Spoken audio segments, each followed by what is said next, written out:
Hi, this is Rich Fisher for Fish for Scores. We're here at the Clarence O'Shea breakfast where Steinert's Bob Hutchinson will be getting the coveted Clarence O'Shea Award for the top coach in Mercer County. And Dana Jeter will also be receiving the Renee Keister Award. And Steinert's Mike de Blasio is getting an award, a scholarship award for what he has done in the classroom and on the golf course.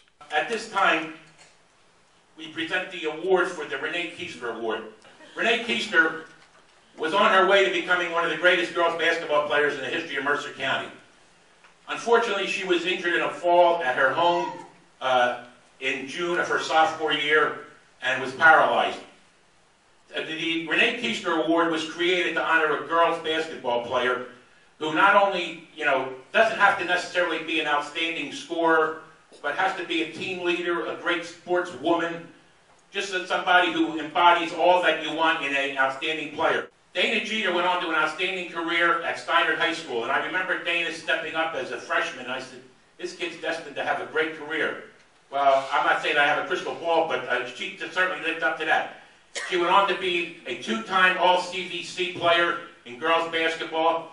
She was finished as the second leading scorer all-time in Steinert history. She's a multi-sport star at Steinert. Not only did she star in girls basketball, but she was also a member of their outstanding girls soccer team, and also threw the javelin, if I remember correctly, on the girls track team. She's a multi-talented athlete, and I'd like to bring up now our 2010 Renee Keister Award winner, Dana Jeter of Steinert High School. This is a great honor, and I am really thankful to receive this award. I know there were a lot of struggles Renee Keister had to overcome, but she never lost hope and made a great life for herself, and I'm really inspired from that. Dana, how'd you feel today? Pretty big event for you, huh? Pretty exciting. I'm really honored to have this. It was a great honor to meet Renee Keister tonight because I couldn't remember, and I'm really excited about getting this award. And now we're here with the namesake of the Renee Keister Award. I am very, very proud and honored to have her with us, Renee Keister. Renee, welcome. Thank you. Thank you. Renee, what does it mean to you to have this award named after you? Like you said during the banquet, these great girls all being honored in your name. Right. I just feel so happy and proud and honored that this award to be named after me. The girls are such tremendous basketball players, and to think that Golden Wave thought enough of me to compare me to these great girls to name this award after me is very humbling and sweet, and it just makes me just happy. Well, it's a great honor and respect. I've been chosen to announce this year's O'Shea Award winner, my lifelong friend Bob Hutchinson. He's always been about the kids. He's always done the little things that made it great. He's been a good head coach. He's been a great assistant coach. And he decided to walk away from coaching this year. He took an administrative job. Thought it would be easier, didn't you?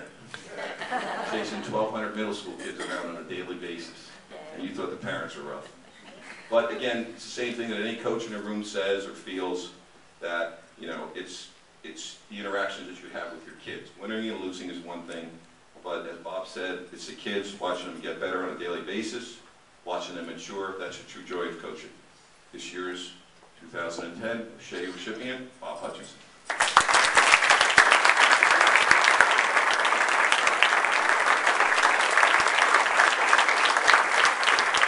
There is no higher honor that you can receive than the Father Clarence O'Shea Award. I thank all of you from the bottom of my heart for this opportunity and this honor. I honestly believe that having the opportunity to coach young men and women on any level is an honor and a privilege. To be able to work with young people and have the chance to influence them in a positive direction is an awesome responsibility, and one that should never be taken lightly or for granted.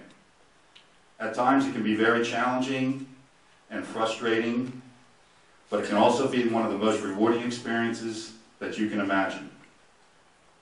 I've been very fortunate to have coached some young men and women who were very talented and were able to win a couple of championships. Championships are great, and there's nothing like the feeling of winning a game that you probably shouldn't have won. But the feeling of having a young person sincerely thank you for doing something for them is a feeling that cannot be matched.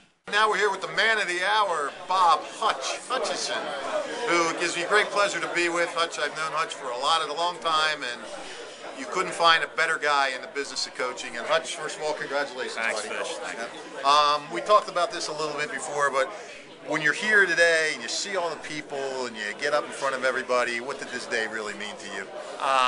It means everything to me. It was, you know, such a big honor to get this kind of an award.